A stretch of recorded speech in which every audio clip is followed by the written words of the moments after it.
Okay.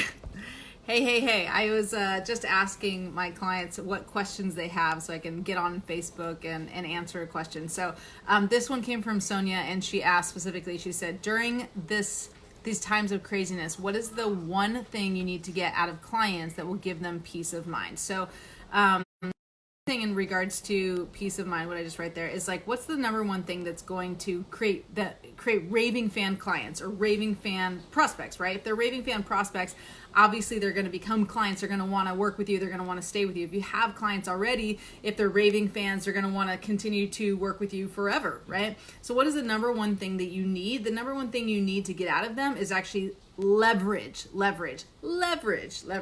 Okay, so write down that word leverage. Okay, what I mean by that is that the number one thing that's going to drive someone to take action is going to be to prevent, there's Sonia right now, cool, is going to be to prevent pain. Okay, people do things to avoid pain more than they will do things to get pleasure. Let me give you an example. All right, so when I was not making a lot of money and I was really struggling, I remember there was a point where I started to do talks, and if I did a presentation, I would make money. And I had this rule of thumb that if I did at least 3 talks, I would get 1 client, and usually that client, as a financial advisor, was worth at least $5,000 to me. So I knew if I booked talks, if I did 3 talks, then I would make at least $5,000. So that's pleasure, right? Making money. That should excite me. That should compel me to want to do the things that it would take to get me to book talks, right? Because if I knew that if I made calls and called places to try to book talks, at the time I was doing something called money parenting, which means how to raise financially responsible kids by leading by example. So I would go to preschools, I would go to schools, I would go to JCCs, Jewish community centers, I would go to churches, I would go anywhere where there were parents of young kids, and I would talk about money parenting. And if I did those talks, if I did 3 of them, I knew I'd make $5,000. And what did I have to do? I had to make some calls. I'd had to call the JCC. I'd have to call the preschool. I'd have to make calls and sell myself and basically offer to do a presentation. It actually wasn't that hard. But for some reason, I wasn't always making the calls. Now, I know in this time when we can't go meeting face-to-face, there's more, the options of doing presentations is more online right now. But in my case, back a decade ago or so, I was doing these presentations. But I want you to understand the point here. Now, even though I knew if I did 3 presentations, I'd make $5,000, because I knew my numbers, I knew that would work, okay, and I was totally struggling with money, that I still wouldn't do it. I still wouldn't make the calls. There was always something else I had to do. I had to service my clients. I had to, I don't know what the heck I was doing, but I had to do something. There were always things I had to do. Fill out paperwork. I don't know. It wasn't clean my desk, because I never cleaned my desk. But there was always something I had to do instead, and I never seemed to find the time to make those calls. Partly I was scared, right? Because I associated some pain to making the calls to say, hey, can I speak at your preschool? Can I do these talks? And even though it wasn't like crazy rejection, if someone said no, I wasn't like, oh my God, I'm the worst, like they don't like me, because it wasn't that bad when I started making the calls. Even though a lot of you might think, you might be thinking like, I hate making calls and I don't want the rejection, I don't want anyone to say no, but it must have been painful enough because I wasn't doing them. Okay, and so what was happening is that I was actually associate pain to making the calls, and even though there was a lot of pleasure, right, that's what we call pain or pleasure, associated to getting the result, meaning if I booked, oh sorry, my lights went off, Alexa, bedroom lights on, I'm in my bedroom, there we go, hey, amazing. So even though there was a lot of pleasure associated to the result, that I knew if I booked talks, and I liked doing the talks, I still wasn't doing it. Okay, so the reason I'm telling you this, if you can't influence yourself, you definitely can't influence others. And when you're asking, well, what's the number one thing that is going to get someone to take action, which is basically to want to stay, to continue to work with you so that they have the result of feeling like they have peace of mind, like Sonia asked, or become a client, which is the acquisition that they decide they want to work with you. Well, you need to get leverage. And that means there has to be some way that by working with you, that will tell them that they'll have to believe that by working with you, you will help them prevent some sort of pain. That means you got to get leverage on them. So in order to understand, well, what is causing pain right now, you got to ask. So this is what I call FCC. FCC stands for frustrations, concerns, and challenges. That's just an easy way to remember it. So if you're getting, whether you're talking to a prospect or you're talking to a client, and you're getting deep to the pain, to understanding, well, what are their frustrations? What are their concerns? what are their challenges, then it starts to reveal or unveil like what's really driving them, what's motivating them, because what's motivating everyone is to avoid pain.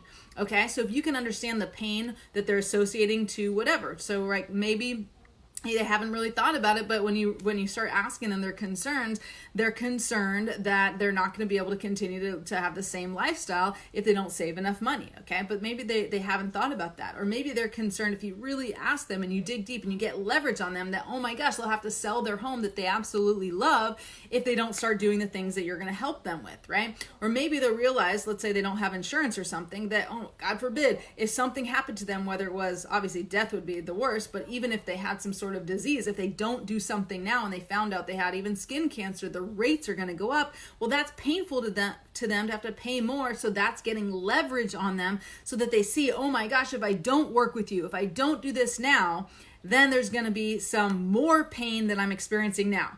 And maybe whatever they're experiencing now doesn't feel that painful because they're not associated to it. So when I was, going back to my story, when I was doing these talks, like even though I wasn't making enough money, I was going into debt and that was painful to me, I wasn't associating the pain of losing money by not making the calls. Like it wasn't close enough. And even though we know that logically, for some reason, I wasn't associated to that. Now, if my coach, I did have a coach and he started to ask me, well, what, if you don't make these calls, what's going to happen? And I start talking about, I'm going to go further in debt. I'm not going to be able to pay my bills. And he starts asking me, going deeper and deeper, what's your concern? How would that frustrate you? Or tell me how that would be difficult for you. And I started telling him like, oh my gosh, I feel like a fraud. I feel like I'm incongruent because I'm a financial advisor. And if I'm going further in debt and if I'm not paying my bills and if I have more credit card, all these things, I feel like, failure and all this stuff. And I start to associate to that. Then I associate more pain to not making the calls than actually making the calls, okay? And so that's what you need to be able to do to get your potential client or your client to associate to the pain, to understand what it could cause or what it is causing. You basically take something that could be in the future, let's say like not having enough money for retirement or something, and by bringing that to their attention now and talking about how that's causing them stress today, it's taking something that doesn't seem as urgent in the future and making it painful now. That's what I mean by getting leverage, so that they realize that if they don't do something now, whether it's just meet with you, whether it's giving you the statements if they're already clients, whether it's move more money to you, whether it's to become a client if they're not a client, if you can't get leverage on them, they will not take the action that they need to take to be able to, one, work with you, and of course, be able to get the transformational result, okay? So one of the things that I did by my coach asking me those questions, I associated to it, but I'll tell you one other little secret for myself, if you want to try to influence yourself, is that I put on one more layer of pain, and I told my coach, because I knew what would drive me is losing more money and having it to be a consequence that happens now, not just in the future, and even just a few weeks out of not being able to pay my bills,